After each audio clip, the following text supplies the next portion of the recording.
of us often chatted and laughed until one or the other fell asleep. But there was no escaping the brunt of Auntie Zainab's wrath. Her anger usually unleashed when the house was in a mess and when she had to do most of the cleaning. If someone put dishes in the sink without washing them, she found the culprit and smacked their arms. "Do you guys think I'm your maid?" she would shout. "Ungrateful children!" In our darkest moments, Sabaria and I held on to our friendship as a beacon of light. On a day as normal as any, I was daydreaming in class. As my attention kept wandering, I kept getting a whiff of jasmine. A thin floral note danced in the air and tickled my nose. It drove me nuts. I was indoors and the class had not even a slight botanical trace. I nudged my seatmate to check if she had picked up the smell too. I looked around at my other classmates. Nobody was acting as if anything was amiss. I wondered if perhaps I was hallucinating, possibly due to boredom. But the aroma didn't dissipate. It lingered after school and got stronger as I approached my aunt's home.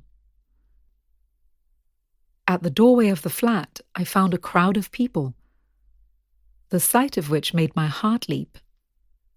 I spotted many of my aunts and uncles among them. As I wended my way through the group, my fears mounted, and the scent of jasmine grew stronger. Sabaria had passed away. Apparently my other cousins had paged me while I was attending remedial lessons, but I hadn't heard the beeps because the pager was in my bag. Now Sabaria's body was no longer in the house. She had been buried after the Zohor midday prayers. Upon hearing the news, I stood still in the doorway. I had lost my beacon, my best friend. As the pain settled in, I realized that I hadn't even had a chance to kiss my cousin's forehead in a final goodbye. To this day, my heart still sags every time I smell jasmine, the flowers used to wash the body before burial.